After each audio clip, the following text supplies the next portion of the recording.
Scorpios, inspired by a friend of mine who's just sent me a picture from a beautiful sunny park. We had terrible weather yesterday and it's now beautiful, saying, why is it that you always want to step into circles? And she sent me a picture of something that someone's made with some strange glyphs all around it in the park.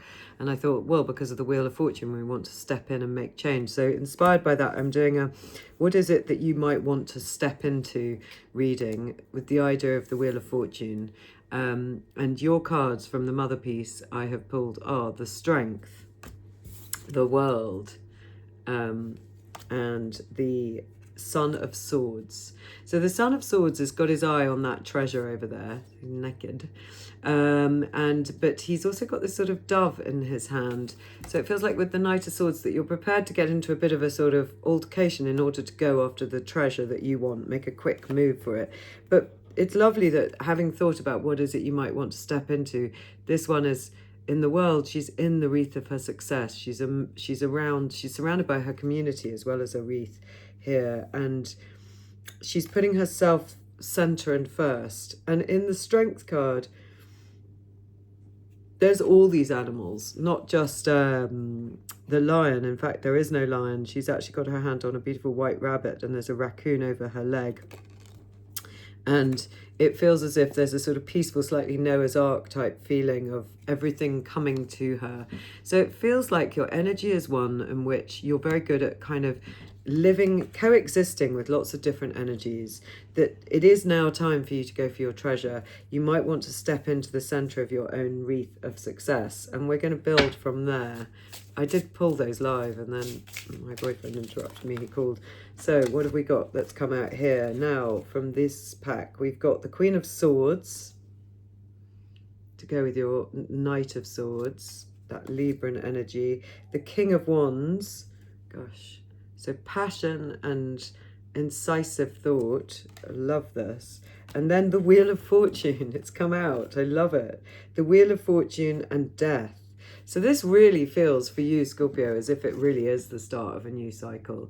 You're about to be reborn here in this, with your serpent kind of kissing you as you sleep, but this rebirth after quite a violent scene, but you're about to come out of your grave and be reborn in order to, and at that point, with this new energy surrounding you, you're going to want to jump in and make some change.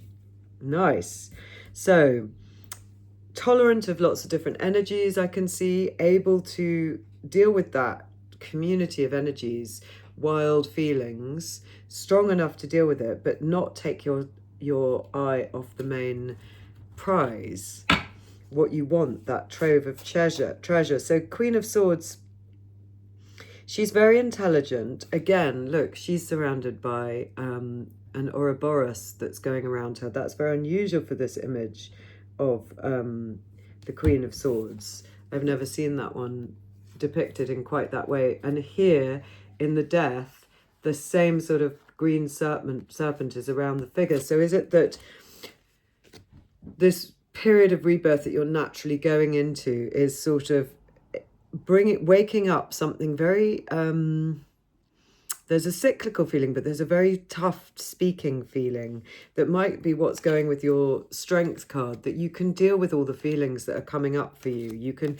tell the truth about them to yourself and other people, that you're tough talking, which I like. But then the King of Wands, Leo energy, you want to, from that, create. And it's interesting in this image, he's got the new moon at his feet, which is what the High Priestess usually has. So there's a feeling of this character being rather divine with his amazing multicolored aura, that he's like a sort of divine masculine who has mastered the art of intuition. So it's extreme intelligence and tough talking, extremely good intuition, and ability to deal with all of these energies.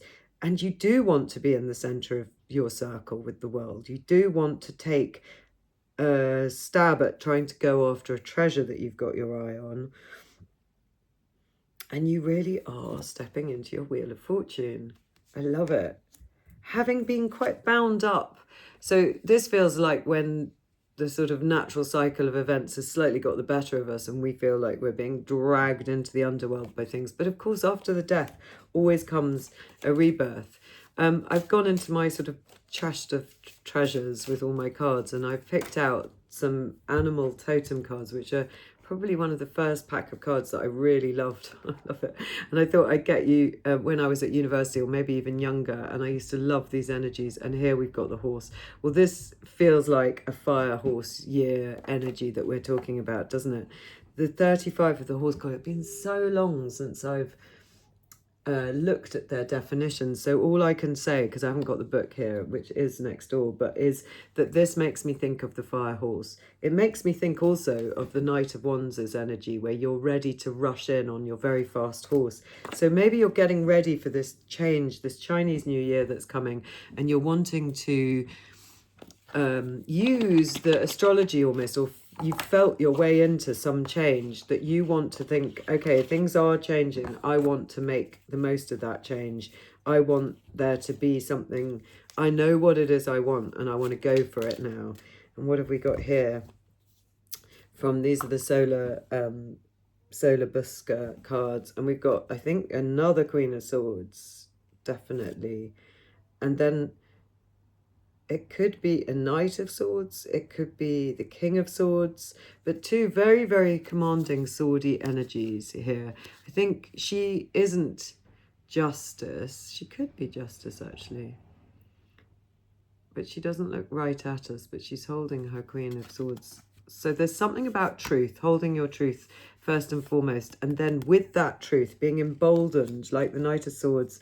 This is either the King of Swords or I think it could be the King and Queen of Swords. So something about truth that's led to a sort of dying out of something is giving you the passion and the impetus to tell the truth. You can't be bothered. You know when something goes from your life and it's so important, there's a death of a loved one, a pet or whatever, and you think, I'm never going to fake it for that moment. The truth of this loss is so huge that you can't tolerate rubbish, bullshit, really. You need the truth. It feels like that kind of energy, that you're woken up to a kind of passionate, intuitive phase where you've made friends with some sort of loss and you've tolerated it, and now there's some truth that's coming out of it. Yeah. And where did I pick that up from? That's just found its way into my hands. I literally, honestly don't know.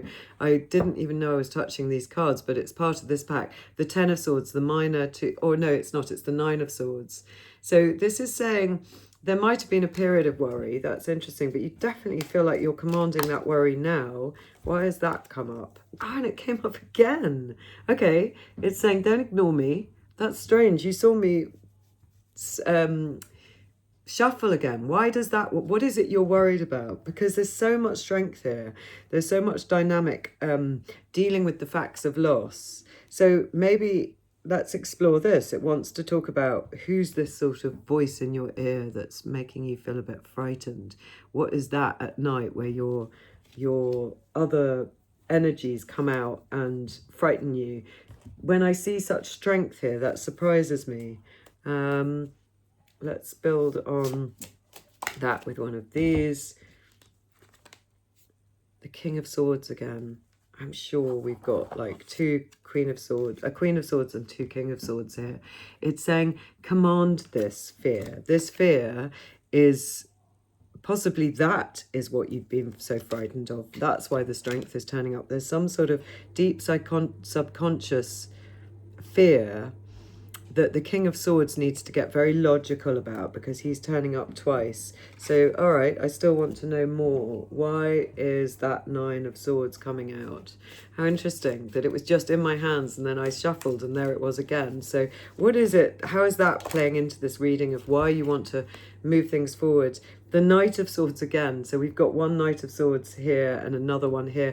There is a need to rush forward and maybe deal with some fear that's been really getting the better of you. And now's the time. It could literally be, I'm going to deal with a phobia with full honesty, with full logicness, with full logic, that I'm going to get to grips with some sort of phobia or fear that's really been, that's your mission that you've been sort of dealing with for some time. And here we've got seek the angel's perspective.